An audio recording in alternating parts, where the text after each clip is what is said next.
আল্লাহ পাক বলেন, বান্দা শুনে রাখো, এই পৃথিবীর মধ্যে তোমাদের জন্য সবচেয়ে বড় দুশমন ওই মালাউন বেঈমান শয়তান, যাকে আমি আল্লাহ পাক জান্নাত থেকে বের করে দিয়েছিলাম। আল্লাহ পাক বলেন, বান্দা তোমাদের জন্য সবচেয়ে বড় দুশমন হলো এই শয়তান। ইন্নাহু লাকুম আদুউম মুবিন। পড়েন যারা পড়েন, ইন্নাহু লাকুম আদুউম মুবিন। এই শয়তান হচ্ছে তোমাদের জন্য প্রকাশ্য দুশমন, এই শয়তান তোমাদের প্রকাশ্য শত্রু। তাহলে আমাদের আজকের মাহফিল থেকে প্রথম যে সবক আমরা বাড়ি নিয়ে যাব, এই পৃথিবীতে যুবকেরা বলো তো আমাদের প্রকাশ্য দুশমনের নাম কি? আওয়াজ দিয়ে বলো, দুশমনের নাম কি? এই যে মিস্টার মালাউন ইবলিস শয়তান, এই শয়তানকে আল্লাহ পাক যখন জান্নাত থেকে বের করে দিয়েছিলেন বেয়াদবি করার কারণে, সেই ঘটনা জানেন। আল্লাহ পাক বলেছিলেন, ফখরুজ ফাইন্নাকা রাজিম। শয়তান রে, তুই আমার জান্নাত থেকে বের হয়ে যা, কিয়ামত পর্যন্ত আমি আল্লাহ পাক তোকে অভিশপ্ত বলে ঘোষণা দিয়ে দিলাম। শয়তান বলে, রব্বুল আলামিন, যে আদমের কারণে আমাকে জান্নাতের নাজ নিয়ামত থেকে বঞ্চিত করে দিলা, রব্বুল আলামিন তুমি আমার একটা আলটিমেট শুনে রাখো। আল্লাহ পাক বলেন, কি ব্যাপার তুমি বলো? কয়, যে আদমের জন্য আমাকে জান্নাত থেকে বের করে দিলাম, ওই আদম কিভাবে, ওই আদমের সন্তান কিভাবে জান্নাতের মধ্যে যায় আমি সেটা দেখেই ছাড়বো। তার রন্ধ্রে রন্ধ্রে প্রবেশের ক্ষমতা আমাকে দান করে দাও। তাকে কুমন্ত্রণা দেওয়ার, প্ররোচনা দেওয়ার, তোমার হুকুম থেকে, নামাজ আদায় করার থেকে, রোজা আদায় করার থেকে, ভালো কাজগুলার থেকে তারা যেন আমি বিরত করে দিতে পারি, আল্লাহ সেই ক্ষমতা আমাকে দান করে দিয়ে দাও। আল্লাহ পাক বলেন, তোর যে চাও আমি আল্লাহ পাক দান করে দিলাম। আল্লাহ তাকে দান করার পর শয়তান এবার বলে, ইমাম ফখরুদ্দিন রাজি তিনি তাফসিরে কবিরের মধ্যে বর্ণনা করেছেন, এবার শয়তান আল্লাহ পাককে থ্রেট করছে, কয় আল্লাহ, এবার আমি দেখবো তোমার বান্দাগুলা কিভাবে জান্নাতে যায়। জানুনি রে সাতগাঁওয়ের জনগণ, ওই সময় আমার আল্লাহ পাক আমাদের পক্ষ নিয়ে আমাদের উপর একটা দাবি খাটিয়ে আমার মহান রব, আমার মহান আল্লাহ কি জবাবটা দিয়েছিলেন? মহাগ্রন্থ আল কোরআন খুলেন, আল্লাহ পাক বলেন, দুষ্ট মালাউন বেঈমান রে, ও যুবক ভালো করে শুনে যাও, আমার আল্লাহ আমাদেরকে কত ভালোবাসেন। মুরব্বী বাবাজিরা শুনে যান, আমার আল্লাহ পাক আমাদেরকে কত ভালোবাসেন। শয়তান যখন আল্লাহকে বলছে, আল্লাহ তোমার বান্দা কিভাবে জান্নাতে যায় আমি দেখিয়ে ছাড়বো, সঙ্গে সঙ্গে আমার আল্লাহ পাক তার কুদরতে জবান দিয়ে বলেন, শয়তান শুনে রাখ, ইন্না ইবাদি লাইসা লাকা আলাইহিম সুলতান। আল্লাহু আকবার বলো। আল্লাহ পাক বললেন, ইন্না ইবাদি লাইসা লাকা আলাইহিম সুলতান। রে মালাউন শয়তান শুনে রাখ, তুই বলেছিস আমার বান্দা কিভাবে জান্নাতে যায় তুই দেখেই ছাড়বি, আর আমি আল্লাহ বলে দিলাম আমার বান্দা যে হয়ে যাবে লাইসা লাকা আলাইহিম সুলতান, তার উপরে তুই শয়তানের কোনো খবরদারি আর কর্তৃত্ব চলবে না। বলেন সুবহানাল্লাহ। বাবা তার সন্তানকে বলে, তুই যদি আমার সন্তান হস তাহলে তোর উপরে অন্য কোনো মানুষের খবরদারি চলবে না। কথা কর না, এটা কিসের বলে? বলো অধিকারের বলে। কথা বলেন না, কিসের বলে? আল্লাহু আকবার। আমার মালিক কত দয়াবান। তুমি রহমান, তুমি মেহেরবান। বলো না যুবক, তুমি রহমান, তুমি মেহেরবান। অন্ধ গহনা তব শান, পাপী বুঝে না তব শান। তুমি রহমান, তুমি মেহেরবান। জনম জনম যদি গাহি তোমার মহিমা গাওয়া শেষ হবে নাহি। জনম জনম যদি গাহি তোমার মহিমা গাওয়া শেষ হবে নাহি। দয়া করো হে প্রভু তুমি দয়াবান, তুমি রহমান, তুমি মেহেরবান। আল্লাহু আকবার বলেন। আমার আল্লাহ পাক বললেন, শয়তান রে আমার বান্দার উপর তোর কোনো কর্তৃত্ব চলবে না। শয়তানকে আল্লাহ পাক বললেন, শুনে রাখ শয়তান, তোর ধোঁকায় পড়ে আমার বান্দা ঈমান গ্রহণ করার পর নামাজ ছেড়ে দিবে, রোজা ছেড়ে দিবে, হজ যাকাত ছেড়ে দিবে, আমি আল্লাহ পাকের গোলামি করবে না। কিন্তু আমার বান্দা মৃত্যুর এক মুহূর্ত পর্যন্ত সময়ে যদি আমার বান্দা বুঝতে পারে আমার বান্দা অন্যায় করেছে, অপরাধ করেছে, আর যদি আমার বান্দা আমি আল্লাহ পাকের দরবারে যদি মস্তক অবনত হয়ে যায়, আর আমার বান্দা যদি সিজদা গিয়ে বলে, আল্লাহ জীবনে অন্যায় করেছি, অপরাধ করেছি, তুমি মাফ করে দাও, আল্লাহ পাক বলেন, শুনে রাখ, আমি আল্লাহ পাক তওবা কবুলকারী হয়ে যাব। আমি আল্লাহ পাক আমার বান্দার ওই তওবাকে কবুল করে নিব। আর তুমি যত ধোঁকার প্রবঞ্চনা প্ররোচনা দিয়ে আমার বান্দাকে এই পৃথিবীর মধ্যে গুনাহ খাতা করাবারে শয়তান, আমি আল্লাহ সব গুনাহগুলা মাফ করে দিয়া আমার বান্দাকে আমি জান্নাতীদের দফতরে নাম উঠায় দিব। জোরে বলুন সুবহানাল্লাহ। আসসালামু আলাইকুম, আপনারা দেখছেন কাদরিয়া সুন্নি মিডিয়া ইউটিউব চ্যানেল। নতুন নতুন ইসলামিক ভিডিও পেতে আমাদের চ্যানেলটি সাবস্ক্রাইব করুন। তাহলে আমার যুবকেরা ও সাতগাঁওয়ের জনগণ, এই কথাটা দ্বিতীয় নাম্বার কথা ভালো করে শুনেন। এই পৃথিবীর মধ্যে আল্লাহ পাক কত বড় দয়াল, কত বড় মেহেরবান, আমার আল্লাহ পাক কত বড় দয়াবান, তিনি আমাদের তওবা কবুল করবেন। তাহলে রে যুবক বন্ধুরা ও মুরব্বী বাবাজিরা একটু কথা বলেন, আল্লাহ যদি এত বড় দয়াবান হয়, এত বড় দয়াল যদি হয়, তাহলে আমার মহান মালিকের দরবারে নিজের কৃতকর্মের জন্য ক্ষমা চাওয়ার প্রয়োজন আছে না নাই? ডান হাত তুলে বলা আছে না নাই?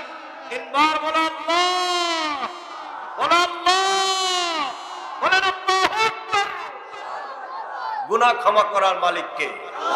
আস্তে কম না জোরে বলো, ক্ষমা করার মালিক কে? আমার দেশে বহু লোকের আছে, কয় হুজুর এত তাড়াতাড়ি তওবা কেমনে করি, বয়স আর একটু হোক, শরীর স্বাস্থ্যটা আর একটু দুর্বল হোক, এখনো তো চুল দাড়ি পাকে নাই, এত তাড়াতাড়ি যদি তওবা করি তাইলে বাকি জীবন আমরা কি করব? আমার বন্ধুরা বলুন, এই তওবা কি বুড়া হলে করবেন এরকম কোনো কথা আছে? আওয়াজ দাও যুবক, কথা আছে? এই মাহফিল থেকে দ্বিতীয় শিক্ষা নিয়ে যাও আমার যুবকেরা, ও পর্দানিসীন মা বোনেরা, আমার ব্যবসায়ী ভাইয়েরা, মুরব্বী বাবাজিরা, ভালো করে শুনে যান। এই তওবা প্রতিনিয়ত করবেন, যত করবেন আল্লাহ পাক তত আপনার মাকাম মর্যাদা বাড়ায় দিবেন। মনে রাখবেন, যত আপনি তওবা করবেন আল্লাহ পাক আপনার মাকাম তত বাড়ায় দিবেন। এই তওবা আল্লাহ পাক কবুল করে নেবেন। প্রতি সময় আল্লাহ পাকের দরবারে তওবা কবুল হয়ে যায়। এর মধ্যে বিশেষ কিছু রাত আল্লাহ পাক দিয়েছেন, বিশেষ কিছু দিন আল্লাহ পাক দিয়েছেন। আল্লাহ পাক বলেন, ওয়াযাক্কিরহুম বিআইয়ামিল্লাহ।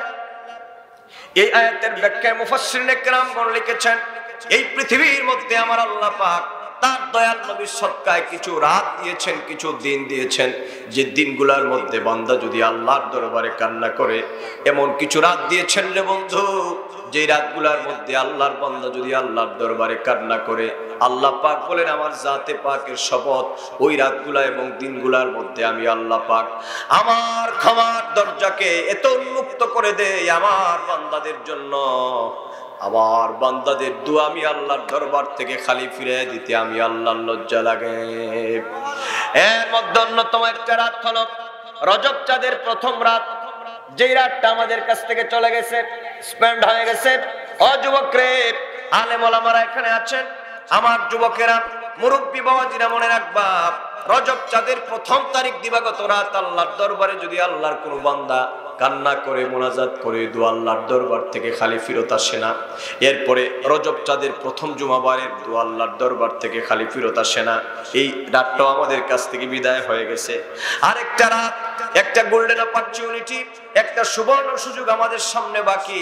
এই যে চাঁদ মাহে রজবুল মুরাজ্জাব, এই চাঁদের 26 তারিখ দিবাগত একটি রাত আছে, যেই রাতে আমার মহান আল্লাহ পাক তার বন্ধু নবীকে ধুলির দরাত থেকে দাওয়াত দিয়া আল্লাহ পাক বাইতুল মুকাদ্দাস, সেখান থেকে প্রথম আসমান, দ্বিতীয়, তৃতীয়, চতুর্থ, পঞ্চম, ষষ্ঠ, সপ্তম আসমান পাড়ি দিয়া আরশে আজিম, এরপরে আল্লাহ পাক নিতে নিতে নিতে নিতে আল্লাহ পাক লা মাকানে নিয়েছেন, আল্লাযী লাইসা লাহু মাকানান, যেখানে সামন নাই, যেখানে পিছন নাই, যেখানে ডান নাই, যেখানে বাম নাই, যেখানে উপর নাই, যেখানে নিচ নাই, যেখানে আলো নাই, যেখানে অন্ধকার নাই, এমন একটি জায়গায় আল্লাহ পাক তার বন্ধু নবীকে দাওয়াত দিয়ে নিয়ে ইচ্ছে করে আল্লাহ পাক তার হাবিবকে দিদার দিয়েছেন। ইয়া রাসূলুল্লাহ জিন্দাবাদ। আল্লাহ আহলুস সুন্নাত ওয়াল জামাতের আকীদা হলো আমার নবী সরাসরি আল্লাহ পাককে দেখেছেন। সুবহানাল্লাহ বলেন। কষ্ট হচ্ছে? আপনাদের কষ্ট হচ্ছে? আর একটু সময়, আলহামদুলিল্লাহ। তওবার মূল থিমটা শুধু বুঝে যান। আমার বাবাজিরা, কেউ কথা বলো না। আমার বাবাজিরা, আল্লাহ পাক তার হাবিবের সাথে দীর্ঘ 27টি বছর কথা বলেছেন। আমি মেরাজের ঘটনা বলবো না। এই মেরাজের রাতে আল্লাহ পাক তার বন্ধু নবীর সাথে ওয়াদা করেছেন, ওগো বন্ধু নবী আমার, এই পৃথিবীতে আমি আল্লাহ পাক আপনাকে যত মর্যাদা দিলাম, আপনাকে যত সম্মান দিলাম, ইজ্জত দিলাম গো নবী আমার, আপনাকে যত হাদিয়া দিলাম, যুবক বন্ধুরে কোন দিক থুইয়া কোন দিকে আমি কথা বলবো? জানো রে বন্ধু, আমার আল্লাহ পাক আমার দয়াল নবীকে ভালোবাসেন, আমার নবীকে মর্যাদা দেন। আমাদের দাম কেমন জানো রে মুসলমান ও সাতগাঁও বাজারবাসী? আমরা তো নিজেদের দাম জানি না, আমরা নিজেদের মর্যাদা বুঝি না। আমরা শুধু নামে মুসলমান জানি, নামে ইমানদার জানি, কিন্তু আমাদের মাকাম কত বড় জানোনি? সূরাতুল মায়েদা অন্যতম একটি আয়াত আপনারা সকলে জানেন। আল্লাহ পাক বলেন, আল-ইয়াওমা আকমালতু লাকুম দীনাকুম ওয়া আতমামতু আলাইকুম নি'মাতি ওয়া রাদিতু লাকুমুল ইসলাম দীনা। এই আয়াতের ব্যাখ্যায় মুফাসসিরিনে কেরামগণ বর্ণনা করেছেন, তওবা কেন করবেন বাবা শুনে রাখেন। আর তওবাকারীকে আল্লাহ কেমন ভালোবাসেন। আল্লাহ পাক তার হাবিবকে কামালে মহব্বত করেছেন, আমার দয়াল নবীকে কামালে মহব্বত করেছেন। কথা বলেন, আপনারা বলেন, শব্দটা বলেন। আমার নবীকে আল্লাহ ভালোবেসেছেন, কেমন ভালোবাসা বলেন? কামালে মহব্বত। বলেন আপনারা কেমন মহব্বত? কামালে মহব্বত। এখন প্রশ্ন হলো, এই পৃথিবীতে কোন ব্যক্তি যদি কাউকে ভালোবাসে, ওই ভালোবাসার কিছু বিনিময় দেন। সে ফর এক্সাম্পল, স্বামী তার স্ত্রীকে ভালোবাসে, স্ত্রী তার স্বামীকে ভালোবাসে, সন্তান তার বাবাকে ভালোবাসে, বাবা তার সন্তানকে ভালোবাসে, ভাই তার বোনকে ভালোবাসে, বোন তার ভাইকে ভালোবাসে, আদর মায়া মহব্বত করে। এই পৃথিবীতে কেউ যদি কাউকে ভালোবাসে, মহব্বত করে, ওই ভালোবাসা মহব্বতের বিনিময়ে কিছু আদান প্রদান হয়। এই পৃথিবীর সাধারণ মানুষও যদি একজন যদি অপরজনকে ভালোবাসে, মহব্বতের বিনিময় হয়। মহব্বতের বিনিময়টা যে কোনো ভাবে হতে পারে। প্রশ্ন হচ্ছে রে বন্ধু, আমার আল্লাহ যে আমার বন্ধু নবীকে হাবিবুল্লাহ বলে ডাক দিয়েছেন, এই পৃথিবীতে আদম নবীকে আমার আল্লাহ হাবিবুল্লাহ বলে নাই, হযরতে নূহকে বলেন নাই, হযরতে মূসাকে বলেন নাই, ঈসাকে বলেন নাই।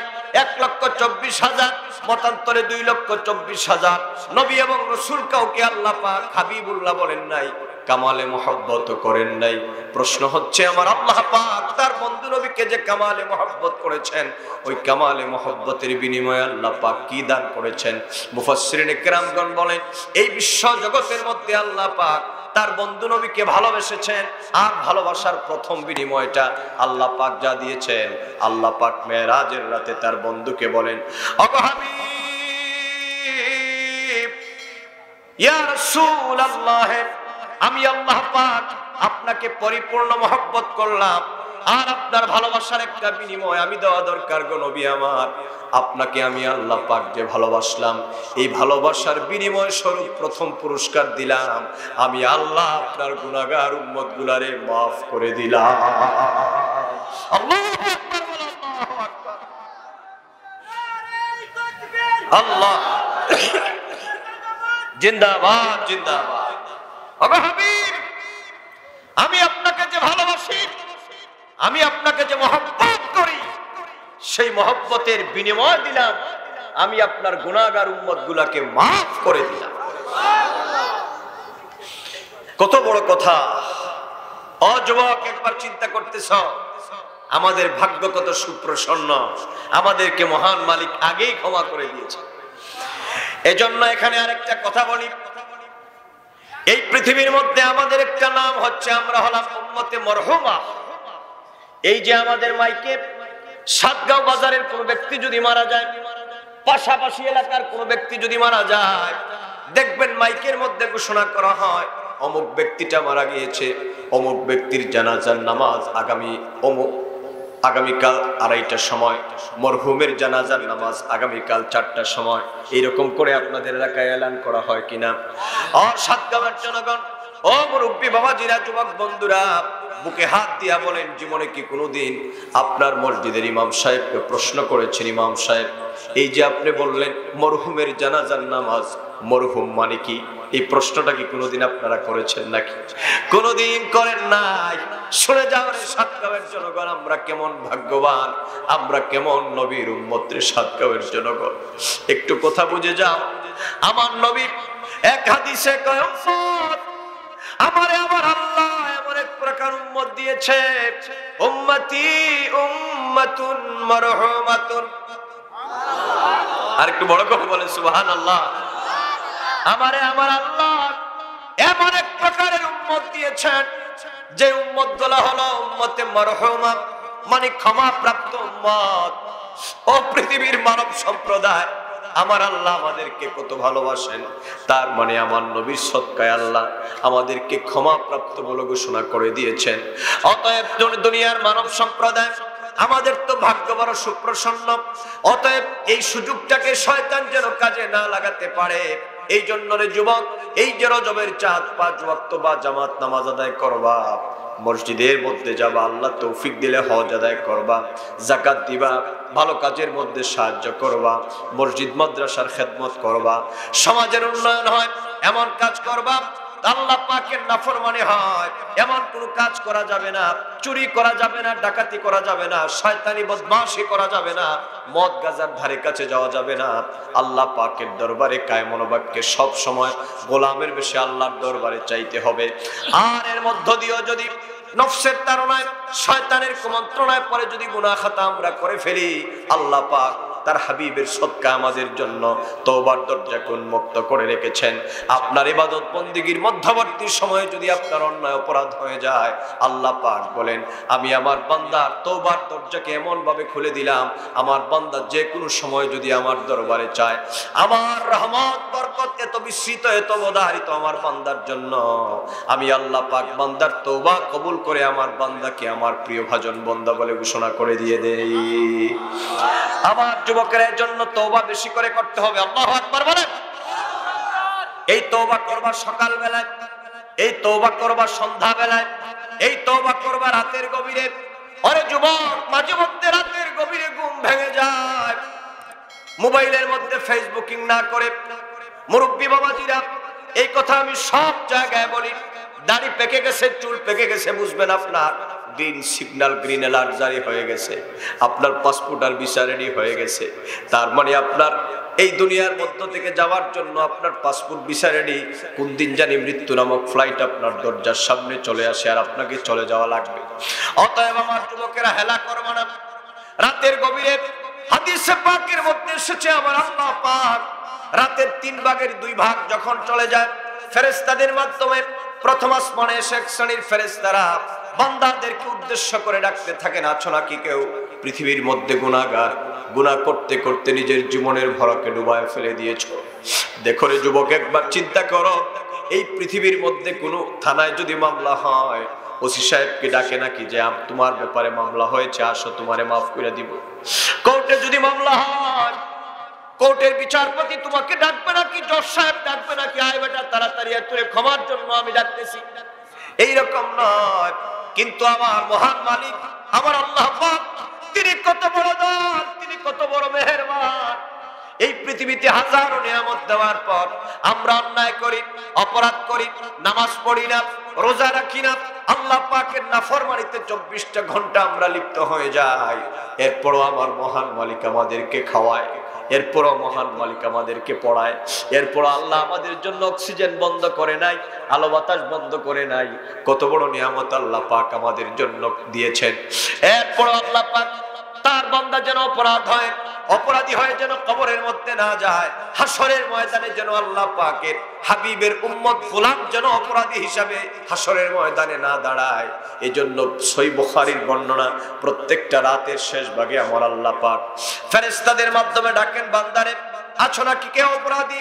জীবনে যত বড় অন্যায়কারী হও না কেন আমার দরবারে চাও, আমি আল্লাহ পাক মাফ করে দিব। এইরকম করে আল্লাহ পাক ডাকতে থাকেন, তার বান্দাদেরকে ডাকতে থাকেন।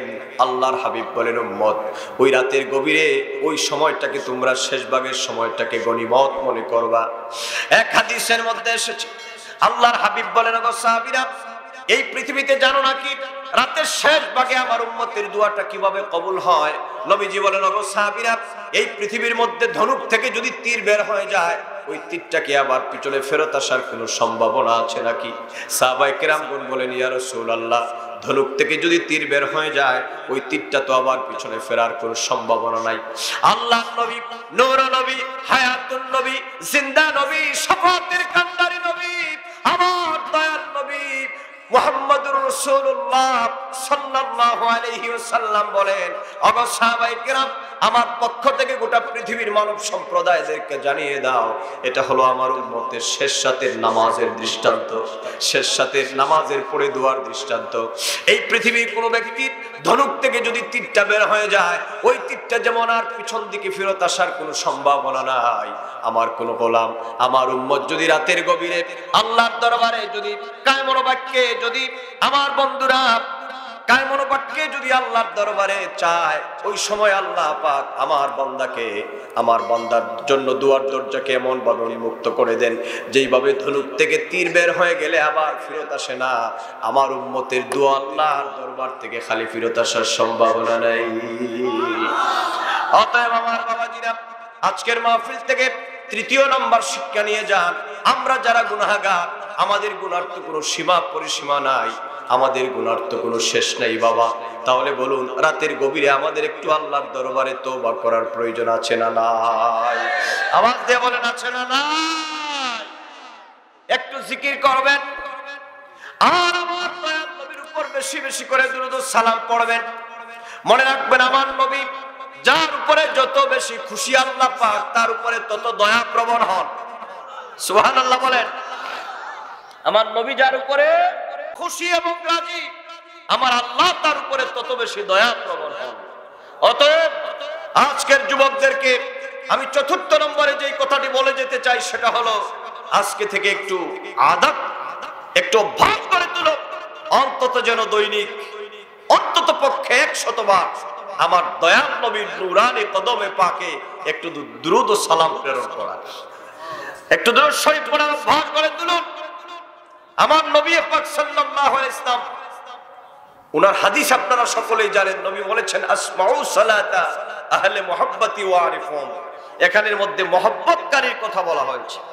দুরূদ শরীফ শুধু পড়লেই হবে না, মহব্বতের সাথে আমার নবীকে সালাম দিতে হবে। আমার নবীর রওজা পাকের দিকে এশার নামাজের পড়ে বা ফজরের নামাজের পড়ে আপনার দেহটা থাকবে সাতগাঁও বাজারে, আপনার দেহ থাকবে শ্রীমঙ্গলে আপনার ঘরে, আর আপনার হৃদয়, আপনার কলবটাকে পৌঁছায় দেন আমার মদিনাওয়ালা নবীর কদম রওজায়ে পাকে। আমার মদিনাওয়ালা নবীর কদম মুবারকে আপনার রূহটাকে পৌঁছায় দেন, আপনার হৃদয়টাকে পৌঁছায় দেন যে ইয়া রাসূলুল্লাহ, আমি যদিও হাজার হাজার মাইল দূরে আছি, কিন্তু আমার দৃষ্টিতে, আমার অন্তর্চক্ষু দ্বারা নবী আপনি আমার সামনে আছেন। আমার বাবাজিরা, এই রকম করে যদি আল্লাহর হাবিবের প্রতি যদি কেউ দুরূদ ও সালাম পড়ে, মহাগ্রন্থ আল কোরআনুল কারীমের মধ্যে আল্লাহ পাক বলেছেন, নবী আপনি বলুন, কুল ইন কুনতুম তুহিব্বুনাল্লাহ ফাত্তাবিউনি ইউহিব্বুকুমুল্লাহ ويغفر لكم ذنوبكم والله غفور رحيم। পড়েন যারা পড়েন, والله غفور رحيم। এই পৃথিবীর মধ্যে মনে রাখবেন, একজন আল্লাহর বান্দা যত বড় অন্যায়কারী হোক, যত বড় অপরাধী হোক না কেন, আপনার মনে হচ্ছে আমার গুনাহ মাফ হবে না, গুনাহ মাফ হওয়ার জন্য আল্লাহ পাক একটা সিস্টেম, একটা মেথড আমাদের জন্য দিয়েছেন আমার বাবাজিরা, সেটা মহাগ্রন্থ আল কোরআনুল কারীমের মধ্যে আছে। একটা কথা মনে রাখবেন, এই পৃথিবীর মধ্যে যার কোনো ভরসা নাই, ওই ব্যক্তির ভরসার নাম হচ্ছে মুহাম্মদুর রাসূলুল্লাহ সাল্লাল্লাহু আলাইহি ওয়াসাল্লাম। এই পৃথিবীর মধ্যে আপনি বড় অন্যায়কারী, অপরাধকারী, আপনি মনে মনে চিন্তা করতেছেন আমার জীবনের গুনাহগুলা মাফ হবে কিনা। ও দুনিয়ার মানব সম্প্রদায়, যুবকদের চিন্তা নাই, ও মুরব্বী বাবাজিরা চিন্তার কোনো কারণ নাই। এই পৃথিবীর মধ্যে আমাদের বাবা হযরতে আদম আলাইহিস সালাতু ওয়াস সালাম, তাকে যখন আল্লাহ পাক জান্নাত থেকে পরীক্ষা করার জন্য যখন বের করে দিয়েছিলেন, 300 মতান্তরে 350 বছর ধরে আল্লাহ পাকের দরবারে মুনাজাত করতেছিলেন। আমার বাবাজিরা, এখানে আপনারা সকলেই মনে রাখবেন, আমার দেশের কিছু মাওলানা সাহেবরা বলে আদম নবী একটা অপরাধ করার কারণে, অন্যায় করার কারণে সুম্মা মাযাল্লাহ তাকে নাকি জান্নাত থেকে বের করে দেওয়া হয়েছে। এই কথা মনে রাখবেন, এটা ঈমান বিধ্বংসী কথা। আহলুস সুন্নাত ওয়াল জামাতের আকীদা পন্থী আমরা যারা, আমাদের আকীদা হলো আল আম্বিয়া কুল্লুহুম মাসুমুন আনিল খাতায়া। আহলুস সুন্নাত ওয়াল জামাতের আকীদা হলো সমস্ত নবী আলাইহিমুস সালামগণকে আল্লাহ পাক গুনাহ খাতা থেকে মুক্ত রেখেছেন, নবীগণের কোনো গুনাহ থাকতে পারে না। কথা বলেন ঠিক কিনা? ডান হাত তুলে বলো ঠিক কিনা? নবীদের কোনো গুনাহ, বলেন নবীদের কোনো গুনাহ। হযরতে আদম নবীর যেটা, সেটা হলো ইজতিহাদি খাতা। এটা আলেমরা বুঝবেন, এটাকে অপরাধ বলা যায় না, গুনাহ বলা যায় না। এটা আমার মালিক তার কাছ থেকে একটা এক্সাম নিচ্ছেন, পরীক্ষা নিচ্ছেন। যাই হোক আমার বাবাজিরা, আদম নবীকে জান্নাত থেকে যখন আল্লাহ পাক পরীক্ষা করার জন্য যখন বের করে দিয়েছিলেন, মা হাওয়াকে যখন বের করে দিয়েছিলেন, আদম নবীর অন্তরের ভিতরে 300-350 বছর দোয়া কবুল না হওয়ার পরে তার দিলের ভিতরে একটা ধারণা জাগলো। ওই যে আমি আর সে আজিমের উপরে তাকায় দেখেছিলাম আল্লাহর নামের সাথে মুহাম্মদ সাল্লাল্লাহু আলাইহি ওয়াসাল্লামের নাম মোবারক লেখা। তখন তিনি আল্লাহর দরবারে দুটি হাত তুলে কায়মুনবাক্যে মুনাজাত করলেন। কি মুনাজাত? কিয়ামত পর্যন্ত বনি আদমের জন্য আল্লাহ পাক সেই মুনাজাতের কথাগুলোকে কোরআন শরীফে রেকর্ড করে দিয়েছেন। যেমন আল্লাহ পাক বলেন, আমার আদম আমার দরবারে দুটি হাত তুলে বলেছিল, রব্বানা যালামনা আনফুসানা ওয়া ইল্লাম তাগফির লানা ওয়া তারহামনা লানাকুনান্না মিনাল খাসিরিন। হৃদয়ের গভীর থেকে অনুশোচনা করে, জীবনের গুনাহগুলা মনে করে আমার সাথে আয়াতটা একবার পড়ুন, আল্লাহ পাক মাফ করে দিবেন জীবনের গুনাহ। সুবহানাল্লাহ কোন সকলেই পড়ুন, হৃদয় থেকে পড়ুন, দিল থেকে একটু পড়ার চেষ্টা করেন। রব্বানা আতিনা রব্বানা যালামনা আনফুসানা ওয়া ইল্লাম তাগফির লানা ওয়া তারহামনা লানাকুনান্না মিনাল খাসিরিন। এই দোয়া করে আদম নবী বলে, আল্লাহ আমি তোমার দরবারে এমন একজন ব্যক্তির ওসিলা নিলাম যিনি হচ্ছেন সমস্ত নবীদের নবী, নবিয়ুল খাতেম মুহাম্মদুর রাসূলুল্লাহ সাল্লাল্লাহু আলাইহি ওয়াসাল্লাম। এবার আল্লাহ পাক ডাক দিয়া বলে, আদম রে, এতদিন পর্যন্ত আমি তোমার দোয়ার কোনো প্রতিউত্তর দেই নাই, কিন্তু এবার যখন তুমি আমার বন্ধু নবীর ওসিলা নিয়েছো, আমি আল্লাহ পাক তোমার দোয়াটাকে কবুল করে নিলাম। এখান থেকে মাসালা ইস্তেমবাত হয়ে গেল, এই পৃথিবীতে যত বড় অপরাধী হোক না কেন বনি আদম, ওই ব্যক্তি যদি আমার দয়াল নবীর ওসিলা নিয়া রাতের গভীরে যদি আল্লাহর দরবারে কান্না করে আর যদি বলে, রব্বুল আলামিন তোমার বন্ধু নবী আমার শেষ ভরসা গো মাবুদ, তোমার বন্ধু নবীর ওসিলা নিলাম, আল্লাহ জীবনের গুনাহ খাতাগুলো আমার মাফ করে দাও। আল্লাহ পাক বলেন, এই পৃথিবীর মধ্যে আমার বন্ধু নবীর ওসিলা যারা নিবে, আমি আল্লাহ পাক আমার বন্ধুর ওসিলা ফেরত দিতে পারি না। আমার বান্দার জীবনের গুনাহগুলো মাফ করে দিয়া আমার বান্দার উপরে আমি আল্লাহ রাজি এবং খুশি হয়ে যাই। লা ইলাহা ইল্লাল্লাহ, লা ইলাহা ইল্লাল্লাহ, লা ইলাহা লা ইলাহা ইল্লাল্লাহ মুহাম্মাদুর রাসূলুল্লাহ সাল্লাল্লাহু আলাইহি ওয়াসাল্লাম। এজন্য বাবা, যুবক বন্ধুরা, আমরা আল্লাহর দরবারে বেশি বেশি তওবা করব। এই রজব চাঁদ আল্লাহর দরবারে তওবা করার চাঁদ।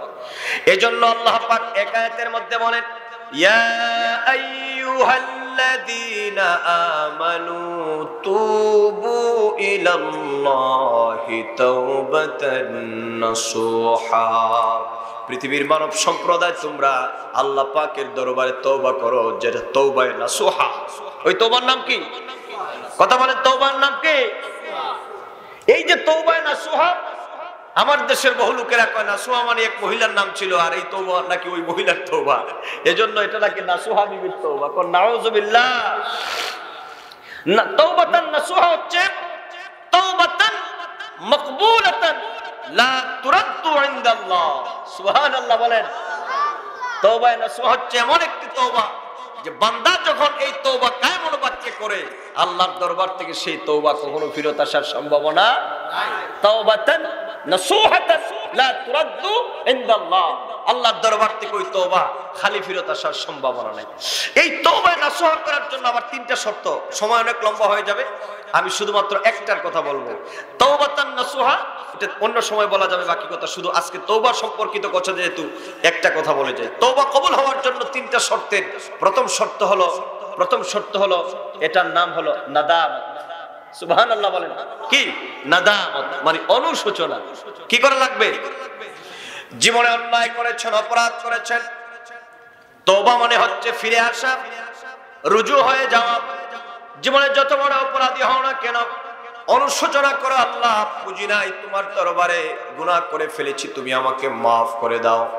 রব্বুল আলামিনের হাবিব বলেন, আমার উম্মত এই পৃথিবীর মধ্যে যদি অনুশোচনা করে, যত বড় গুনাহগার হোক না কেন, এই পৃথিবীর মধ্যে যত বড় অন্যায়কারী হোক না কেন, আল্লাহ পাকের দরবারে যদি অনুশোচনা করে, আল্লাহ বুঝি নাই গো মাবুদ আমাকে ক্ষমা করে দাও। যুবকরে, জীবনে অনেক অনেক গুনাহ খাতা করে ফেলেছ। যুবক, আল্লাহর রহমত থেকে দূরে সরে যাবে না। এই যে রজবের চাঁদ, এই চাঁদের শিক্ষা হচ্ছে আল্লাহর দরবারে তওবা করো, কায়েমুল বাক্যে আল্লাহর দরবারে কান্না করো। আল্লাহ পাক তার বান্দাকে তার দরবার থেকে কোনোদিন মায়ুস করেন না। আল্লাহ পাক বলেন, লা তাকনাতু মির রাহমাতিল্লাহ ইন্নাল্লাহা ইয়াগফিরুজ যুনুবা জামিআ ইন্নাহু হুয়াল গফুরুর রহিম। পড়েন, যারা পড়েন, ইন্নাহু হুয়াল গফুরুর রহিম। আল্লাহ পাক বলেন, বান্দারে তুমি কত বড় অপরাধী, তুমি যত বড় অপরাধী হও না কেন, আমি আল্লাহ পাক তোমার জন্য আমার রহমতের দরজাগুলা, আমার ক্ষমার দরজাগুলা, মাগফিরাতের দরজাগুলা উন্মুক্ত করে দিলাম। এজন্য যুবক মনে রাখবা, জীবনে অন্যায় করেছো, অপরাধ করেছো, অনুশোচনা করো আল্লাহর দরবারে। মুরব্বী বাউজিরা পিছনের কথাগুলা মনে করেন, আল্লাহ এই কাজটা আমি নামাজ ছেড়েছি, ভালো কাজ করি নাই, রোজা ছেড়েছি, আমি ভালো কাজ করি নাই, জেনা ব্যভিচার করেছি, আল্লাহ ভালো কাজ করি নাই। এই অনুশোচনাটা আল্লাহর দরবারে করেন, এটাকে নাদামত বলা হয়। এই অনুশোচনা করে যদি আল্লাহর দরবারে চান, পৃথিবীর মধ্যে বনি আদমের মধ্যে সকলেই কম বেশি গুনাহগার, কিন্তু ওই গুনাহগার ব্যক্তিকে আল্লাহ পাক সবচাইতে বেশি ভালোবাসেন যেই গুনাহগার ব্যক্তি গুনাহ হওয়ার পরে কায়েমুল বাক্যে আল্লাহর দরবারে অনুশোচনা করে আর আমার মহান মালিকের দরবারে ক্ষমা চায়। এই নাদামত অনুশোচনার একটা দৃষ্টান্ত দিয়েই আমি আমার বক্তৃতা শেষ করব। আল্লাহ পাক অনুশোচনাকারীকে কিভাবে তিনি ভালোবাসেন। তাফসীরের কিতাবের মধ্যে এসেছে, নবী মূসা আলাইহিস সালাতু ওয়াস সালামের যুগে, কথা কি আমার বুঝতেছেন? তওবা কবুল হওয়ার জন্য প্রথম শর্ত কি? নাদামত মানে অনুশোচনা। হযরত মূসা আলাইহিস সালাতু ওয়াস সালামের যুগের একটি ঘটনা। হযরত নবী মূসা, কেউ কথা বলে না। হযরত নবী মূসা একদিন তিনি সকাল বেলায় ফজরের নামাজের পরে তার হুজরার মধ্যে বসে, এমন সময় একজন সুন্দরী মহিলা, মধ্যবয়সী একজন সুন্দরী মহিলা হযরত নবী মূসার দরবারে আসলেন। নবী মূসার দরবারে এসে দরজার মধ্যে ডাক দিলেন। আমি বুঝাতে চাচ্ছি, অনুশোচনা করলে আল্লাহ পাক যত বড় গুনাহগারী হোক না কেন মাফ করে দেন। হযরত নবী মূসা দরজা খুলে দিলেন। দরজা খুলে দেখার পর দেখতে পেলেন অনিন্দ সুন্দরী একজন যুবতী মহিলা তার সামনে দাঁড়ায় আছে। মূসা নবী বললেন, মা কি ব্যাপার, তুমি ওই জায়গার মধ্যে দাঁড়ায় আছো, কি ব্যাপার গো মা, তুমি আমাকে বলো। ওই মহিলাটা বলতেছে, কই হুজুর, যুগের পয়গম্বর আপনি মূসা, এই পৃথিবীর মধ্যে আমি বহু বড় অন্যায় করেছি, অপরাধ করেছি, আমার দিল সায়দে এই অপরাধ আমার কোনোদিন মাফ হওয়ার নয়। হযরতে নবী মুসা বললেন, কি তোমার অন্যায় অপরাধ সেটা বলো আমাকে, কেমন তোমার অন্যায়, কি অপরাধ? ওই মহিলাটা তার নিজের জবান দিয়ে বলতেছে, কয় নবী মুসা, জানাইতু ফা ওয়ালাদাত, জানাইতু ফা ওয়ালাদাতু ওয়ালাদান সুম্মা কাতালতুহু। ওগো নবী মুসা, আমি শয়তানের ধোঁকায় পড়ে, কুমন্ত্রণায় পড়ে আমি আমার একটা বন্ধুর সাথে, একটা যুবক ছেলের সাথে আমি জিনা ব্যভিচারের মধ্যে লিপ্ত হয়ে গেলাম। অতএব আমি বুঝি নাই, আমি জিনা ব্যভিচারের মধ্যে লিপ্ত হয়ে যাওয়ার পর কিছুদিন যাওয়ার পরে আমি হামেলা হয়ে গেলাম, প্রেগনেন্ট হয়ে গেলাম। এরপরে আমি একটা সন্তান, ফুটফুটে একটা সন্তান আমি জন্ম দিলাম। ওই সন্তানটা জন্ম দেওয়ার পর বিরাট বেকায়দার মধ্যে পড়ে গেলাম।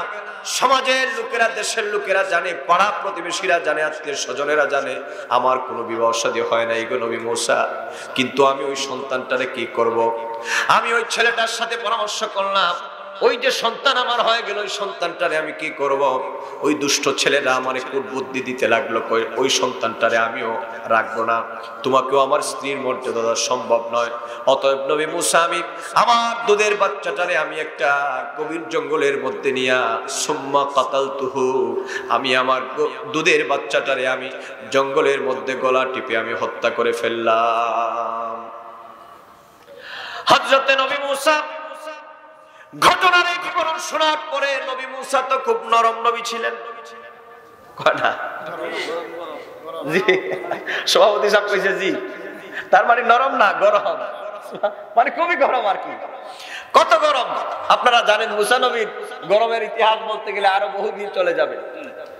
মুসা নবী ওই মহিলারে কয়, বেয়াদব ফখরুজ ইয়া ফাজিরা, রে পাপিষ্ঠ মহিলা, তুই তো বড় সাহস, জিনা ব্যভিচার করেছিস, আবার সন্তান গর্ভে ধারণ করেছিস, আবার সেটা হওয়ার পরে হত্যা করেছিস, কত বড় সাহস! ফখরুজ ইয়া ফাজিরা, রে পাপিষ্ঠ মহিলা, আমার দরজা থেকে বের হয়ে যা। তোর মতো মহিলা যদি আমার দরজার সামনে দাঁড়ায় থাকিস, তাহলে আমার কাছে খোদার রহমত নাযিল হবে। হযরতে নবী মুসা যার চক্ষু দেখার পরে হযরতে আজরাইলও ভয় পেত। সুবহানাল্লাহ বলেন না। আজরাইল আলাইহিস সালাম গিয়ে বলে, আল্লাহ কার কাছে পাঠাইছো? আল্লাহ কয়, তুই জানিস তো এটা আমার মুসা, এটা আমার কালিম। সুবহানাল্লাহ বলেন। কয়, এটার মন মর্জি বুঝবি আগে, এরপরে কথা বলবি। সুবহানাল্লাহ বলেন। তো কত বড় নবী, কত বড় পাওয়ারফুল নবী ছিলেন হযরতে নবী মুসা, যার উপাধি হচ্ছে মুসা আল কালিম, কালিমুল্লাহ যাকে বলা হয়। আমার বাবাজিরা, সেই মুসা নবীর সামনে ওই মহিলাটা এই বিবরণ দেওয়ার পরে মুসা নবী রাগত স্বরে তাকে ধমক দিলেন। ধমকের স্বরে মহিলাটা বেহুশ হয়ে জমিনের মধ্যে লুটায় পড়ে যায়। কিছুক্ষণ পরে যখন মহিলাটার হুঁশ ফিরে আসলো, ওই মহিলাটা চিৎকার দিয়ে কাঁদতেছে আর কয়, আল্লাহ, ওগো আমার মালিক, ওগো আল্লাহ, জীবনে বুঝি না অন্যায় করেছি, অপরাধ করেছি, ক্ষমা পাওয়ার জন্য যুগের পয়গম্বর মুসার দ্বারস্থ হয়েছিলাম, কিন্তু তোমার পয়গম্বর মুসার দরবারে যেহেতু আমি জায়গা পাই নাই, মনে হয় আমার মতো কপাল পোড়া, আমার মতো হতভাগা, আমার মতো এত বড় অপরাধী মনে হয় আসমানের নিচে আর জমিনের উপরে আরেকটা নাই। এই কথা বলে মুসা নবী, এই কথা বলে ওই মহিলাটা একবার মুসা নবীর দরজার দিকে তাকায়, আবার সামনের দিকে তাকায়, মনে মনে ভাবে, কয় আবার কি যাবো নাকি, দেখবো নাকি, ক্ষমার কোনো ব্যবস্থা আছে নাকি।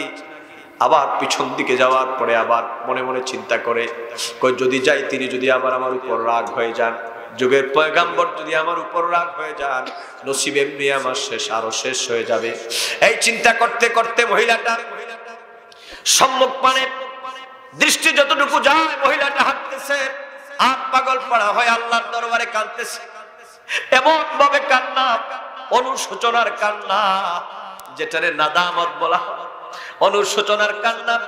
এমন ভাবে কাঁদতেছে, কাঁদতেছে আর বলতেছে, আল্লাহ তোমার বিধান তো হচ্ছে গো মাহবুব জেনা ব্যভিচার না করা।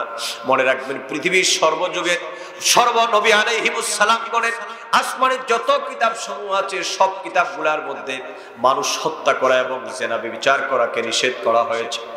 আর যুবককে মনে রাখবা আমাদের নবী নূর নবী হায়াতুল নবী জিন্দা নবীর উপরেও যেই মহাগ্রন্থ আল কোরআন আল্লাহ পাক নাজিল করেছেন, ওই কোরআনুল কারীমের মধ্যে ওই দুইটা কাজকে বড় জঘন্য বলে ঘোষণা করা হয়েছে। জেনা ব্যভিচার করা তো দূরের কথা, জেনা ব্যভিচারের ধারে কাছে না যাওয়ার জন্য আল্লাহ পাক বলেছেন।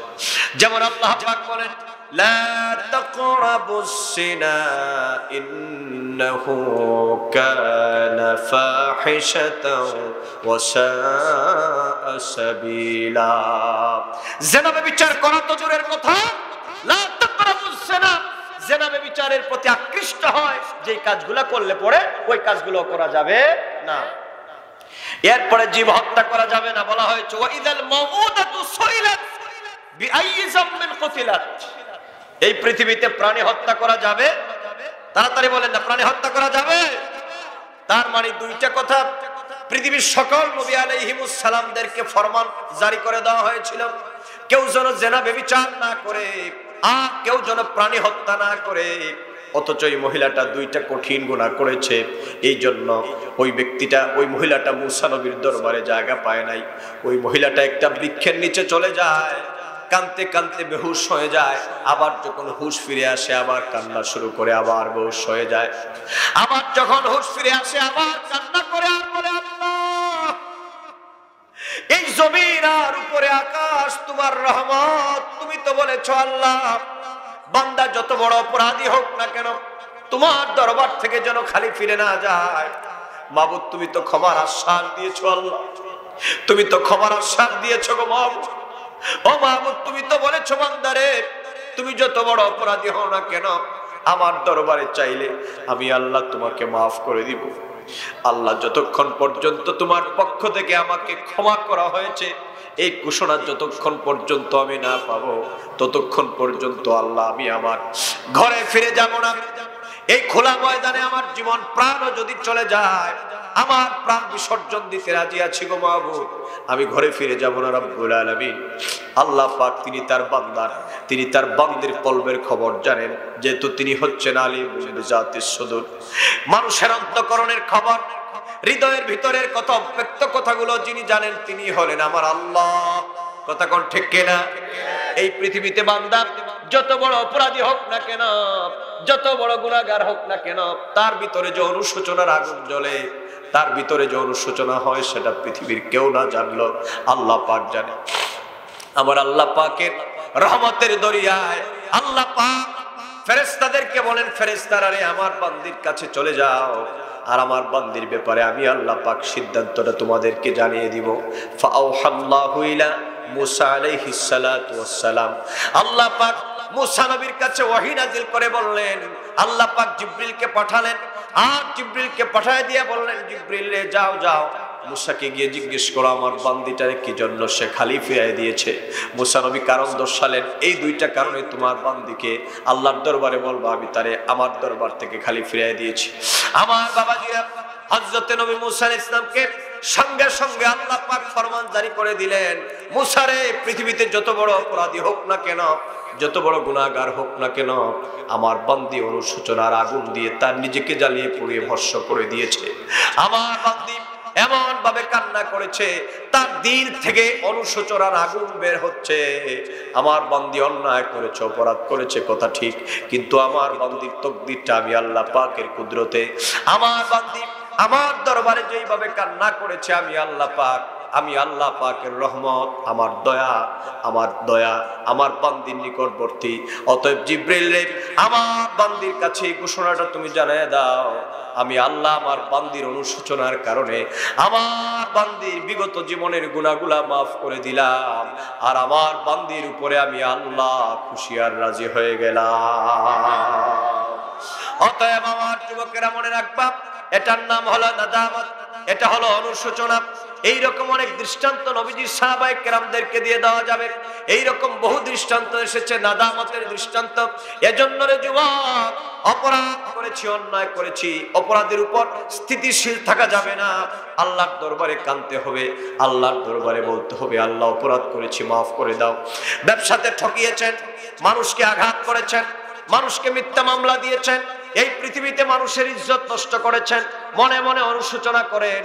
যাকে আপনি ক্ষতি করেছেন তারে পাইলে সালাম কালাম দিয়া বলেন, ভাই দুনিয়া চিরস্থায়ী থাকার জায়গা নয়, আমি অজান্তে তোমার একটা ক্ষতি করে ফেলেছি, যদি আমি মারা যাই রে ভাই, তাহলে তুমি যদি আমারে মাফ না করো, আমার আল্লাহ তো মাফ করবেন না। মনে রাখবেন, বান্দার হক কোনোদিন আমার আল্লাহ পাক মাফ করেন না। এজন্য সাতগাঁওয়ের জনগণ, একবার চিন্তা করো, শুধু বয়ান শুনলে হবে না। এই যে মাহফিলগুলোর থেকে আস্তে আস্তে করে ভালো গুণগুলো অর্জন করে আমাদেরকে মরার একদিন পর্যন্ত এক একজন ভালো মানুষ হওয়ার জন্য চেষ্টা করা লাগবে। এই যে আলেমদের জমান থেকে, এই যে আমার সিএনজি স্ট্যান্ডের ড্রাইভার ভাইয়েরা, আমার ভাইয়েরা দিন রাত পরিশ্রম করে ওরা গাড়ি চালায়, আমার ভাইয়েরা কত পরিশ্রম করে এই মাহফিলটা ইন্তজাম করেছে, দৈনিক 1500 টাকা ইনকাম করে, সেখান থেকে তারা 5 টাকা হোক, 10 টাকা হোক, 1000 টাকা হোক, 2000 হোক, 5000 হোক, এই টাকাগুলা দিয়ে ইচ্ছে করলে তারা অন্য কোনো অনুষ্ঠান করতে পারত। কিন্তু আমার ভাইরা, কলিজার থেকে দোয়া করি, ওনারা যে মাহফিলের ইন্তজাম করেছেন তার কারণটা কি? যে মাহফিলের মধ্যে আমরা আলেমদেরকে আনবো, আলেমদের বয়ান থেকে আমরা কিছু কথা শিখবো। এমনি তো আমাদের গুনার শেষ নাই, এমনি তো আমাদের অপরাধের শেষ নাই, কিন্তু আল্লাহ যদি এর উসিলায় আমাদেরকে মাফ করে। কথা বলো, কথা বলো, ঠিক না? এছাড়া কি আর কোন উদ্দেশ্য আছে? আর কোন উদ্দেশ্য আছে? এটাই হলো উদ্দেশ্য। তাহলে বলুন, আমার এই সিএনজি স্ট্যান্ডার্ড ভাইদের জন্য আমাদের দোয়া করার প্রয়োজন আছে না নাই? আস্তে কমান আছে না নাই? এদেরকে সাহায্য করার প্রয়োজন আছে না নাই? আওয়াজ দিয়ে বলো, এদেরকে সহযোগিতা করার প্রয়োজন আছে না নাই? এইরকম মাহফিল আজকে প্রথম বছর, প্রতি বছর এইরকম একটা মাহফিল যেন হয়। আর এই মাহফিল গুলার থেকে নামাজের ফজিলত, রোজার ফজিলত, ঈমান আকীদার কথা, তওবার কথা, জীবন কিভাবে পরিচালনা করব, সেই কথাগুলো যদি আমরা এইভাবে করে শিখে যেতে পারি, আস্তে আস্তে যদি আমরা আমল করতে পারি, আশা করা যায় আল্লাহ আমাদেরকে দয়া করবেন, জীবনের গুনাহগুলো মাফ করে দিয়ে আমাদেরকে জান্নাতি বানায় দিবেন। সুবহানাল্লাহ। এজন্য শেষ কথা বলে দেই, আল্লাহ পাকের হাবিব বলেন, উম্মত এইরকম করে তওবা করবা আর আল্লাহর দরবারে কান্না করবা। সাতগাঁওয়ের জনগণ শেষ কথা বলে দেই, মাঝে মধ্যে একটু চেষ্টা করবা তওবা করার, আল্লাহর দরবারে কান্না করার। আমার নবী বলেন, উম্মত মান বাকা মিন খাশিয়াতিল্লাহ হারামাল্লাহু আলাইহিন নার, মান বাকা মিন খাশিয়াতিল্লাহ হারামাল্লাহু আলাইহিন নার। যে ব্যক্তি আল্লাহ পাকের ভয়তে কান্না করে, তার চোখের পানিটা নাকের আগে আসার আগে আগে আল্লাহ পাক তাকে শুধু ক্ষমাই করে দেন না, তার জন্য আল্লাহ পাক জাহান্নামের আগুনটাও হারাম বানায় দেন। সুবহানাল্লাহ বলেন, সুবহানাল্লাহ। এই জন্য মাঝে মধ্যে একটু অনুতপ্ত হওয়া দরকার আছে না নাই? আল্লাহ যেন কবুল করেন। এজন্য আল্লাহ পাক বলেন, আমি আমার কান্নাকারী বান্দা, তওবাকারী বান্দাকে ভালোবাসি। ইন্নাল্লাহা ইউহিব্বুত التوابين ويحب المتطهرين। আল্লাহ পাক বলছেন, আমি আমার তওবাকারী বান্দাকে ভালোবাসি। আয়াতের এক অংশ যতটুকু বলা গেল এতটুকুতেই থাক। সাদাকাল্লাহু মাওলানাল আযীম ওয়া সাদাকা রাসূলুহুন নবিয়্যুল হাবিবুল কারীম ওয়া নাহনু আলা যালিকা মিনাশ শাহিদিন ওয়াশ শাকিরিন ওয়ালহামদুলিল্লাহি রাব্বিল আলামিন। আল্লাহ আল্লাহ আল্লাহ। দেন তাবারক দেন, আল্লাহ দেন তাবারক দেন, দেন আল্লাহ আল্লাহ আল্লাহ আল্লাহ আল্লাহ আল্লাহ। একটু জিকির করেন, আপনি জিকির করেন, তাবারক হাতে পৌঁছবে। আওয়াজ দাও যুবক, আল্লাহ আল্লাহ আল্লাহ আল্লাহ। দয়াল রহমান কে পারে বুঝিতে তোমার শান, দয়াল রহমান কে পারে বুঝিতে তোমার শান। তুমি জিন্দা কে মারিতে পারো, জিন্দা কে মারিতে পারো, মরার পারো দিতে জান, আল্লাহ মরার পারো দিতে জান। কে পারে বহু বুঝিতে তোমার শান দয়াল রহমান কে পারে বুঝিতে তোমার শান আল্লাহ আল্লাহ জোরে আল্লাহ আল্লাহ মা বাপ ছাড়া আদম আল্লাহ বানায়া নিজ কুদরতে পিতা ছাড়া পুত্র ঈসা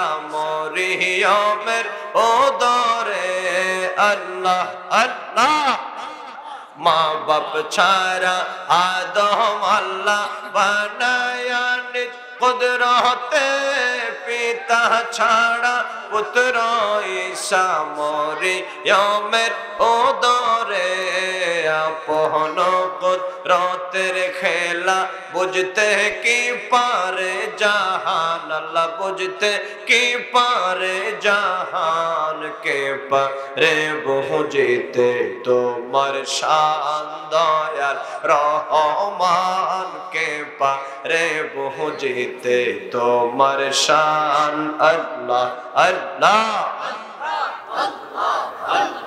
এদিকে পাইছেন আপনারা তাবারুক পাইছেন দিবে দিবে কেউ সমল কেউ না কথা বলবে না জিকির করেন আল্লাহ আল্লাহ আল্লাহ আল্লাহ আল্লাহ আল্লাহ আল্লাহ আল্লাহ আল্লাহ আল্লাহ আল্লাহ আল্লাহ নবী নবী বলে আমার ঘুম আসে না নয়নে আমরা রে ভুলে বাগ নবীজিকে বনে আল্লাহ আল্লাহ আল্লাহ আল্লাহ আল্লাহ আল্লাহ আল্লাহ আল্লাহ আল্লাহ তোমার আমি ভালোবাসি পাগলের মতো মনে হইলে চোখের পানি ঝরে গতক্ষণ আল্লাহ আল্লাহ নবী তোমার আমি ভালোবাসি পাগলের মতো মনে হইলে চোখের পানি ঝরে গতক্ষণ মাহফিলে আল্লাহ আল্লাহ আল্লাহ আল্লাহ আল্লাহ আল্লাহ আল্লাহ পারার লোকে যে যাই বলুক ছাড়বো না প্রেম জীবনে আমরা রে ভুলি বাগ নবীজিকে বনে আল্লাহ আল্লাহ আল্লাহ আল্লাহ আল্লাহ আল্লাহ আল্লাহ আল্লাহ দাঁড়ানো যারা আছে তাদেরকে কিন্তু দিবা কেউ যাতে বাকি না যায় আল্লাহ আল্লাহ আল্লাহ লা ইলাহা ইল্লাল্লাহু মুহাম্মাদুর রাসূলুল্লাহ সাল্লাল্লাহু আলাইহি ওয়াসাল্লাম